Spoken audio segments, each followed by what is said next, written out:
So magandang araw kabola. Sa video na ito, pag-uusapan po natin kabola.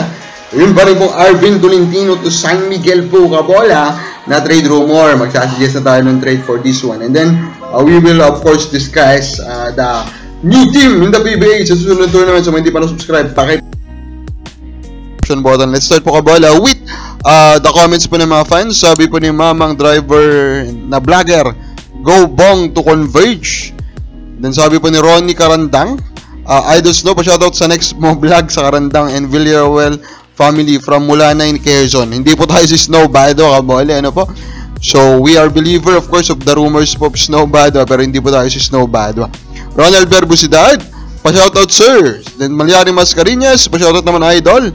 Thank you so much. Regards sa trade na gagawin ng SMB, will they get Tolentino, Navarro, Kid Flores, and Cedric Beverly? Dami naman kabola, dami namang sinasabi po ng warning. At ikaw talaga kabola, Malyari Mascarinhas, dami mo pinipredict kabola, yung mga pinipredict mo, alis wala pa po atang nangyari, like yung pagpapalit. Sabi mo, mapapalitan nila si Coach George, hindi naman natin nila papalitan, wala namang movement doon. Then Luisito Osis, totoo naman, swapang sila, sabi niya dito kabola, swapang daw.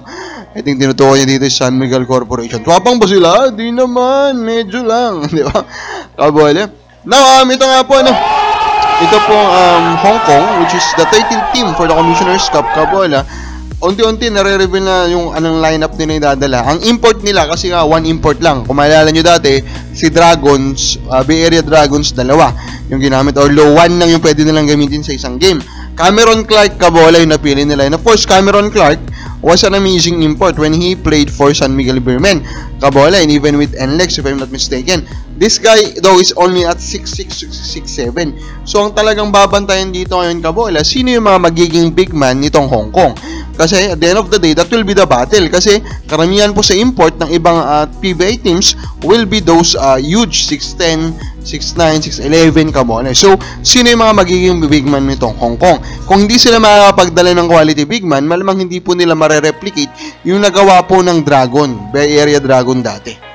Now, if you're not familiar pala, itong TNT pala is very successful against Justin Brownlee in Ginebra. Ano pa? So, they are basically 3-1 according to this article, kabola. So, kumbaga, sila yung kryptonite ng isang Justin Brownlee. Now, Justin Brownlee, we have a chance to, of course, avenge that finals loss, kabola, last season in this one.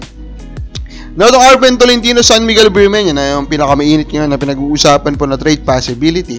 Now, in this video, we will give you a realistic trade prediction kung baka ano yung pwede natin expect na klase po ng trade, and then yung fair trade sana na sana gusto natin mangyari. So, realistic trade prediction, yung baga ano expect natin na pwede maging trade. Ito yung akin. Jeron Teng, Chris Ross, Bronjal, and a first round pick for Arvin Tolentino. So, ang gagawin dito sa San Miguel Beermen is of course, you are very well na naman nila sa dami, diba? Kasi apat na pyesa. Jeron Teng, of course, kung sana ginagamit man lang siya kabola, kahit back up lang, sana mas mataas pa yung trade value niya kasi di na siya masyadong ginagamit. Chris Ross naman, mababa lang yung trade value nito kabola. Even though, of course, he is a legend. The age, malapit na ito magretiro. And of course, Bronjal is a solid big man, pero he is undersized. And the first round pick is most probably number 10, number 11, or number 12. So, with that, kabola, pag ito actually, yung value nitong package na to is not at par with the value of an in prime, maybe the greatest shooter right now in the league, kabola, or the hottest, streakiest shooter in the league na 6'5 pa, and also an amazing defender in Arvin Tolentino. Pero of course, madali na lang idedepensa to ng mga fans ng Beermen kasi ang dami, may Ross ka dyan, etc. sabihin nila, kabola. So ito, madedepensa lang nila ng maayos. Now, yung pair trade naman, sa palagay natin, sana ganito yung mangyari. I think it should actually says Tautua, Troliano, and Ross for Arvin Tolentino. So himay-himay natin to. Si Tautua, sa palagay ko, he can cover 40% ng trade value ng isang Arvin Tolentino. Kasi at the end of the day, kahit pa back up po siya ni Junmar Pardo, kapag ito po nilagay mo sa ibang team, top 10 center pa rin ito kabola, and he can defend all the other giant centers in the league. Troliano naman is now a very underrated player again, pero wag nyo kalimutan nyo, ginawa niya po si NLEX kabola. This guy is 50% kabola yung kanya i-cover sa trade value Arvin Tolentino. Tingin ko sa kanya light version siya kabola ng isang Arvin Tolentino. Smaller ba? And of course, the last 10% will be covered by Christos. So with this package, sana kabola. Sa palagay, ito sana yung pair sa akin, sa mata ko po kabola. Kabola, sa palagay mo, ano kayang trade ang mangyayari? Comment lang po.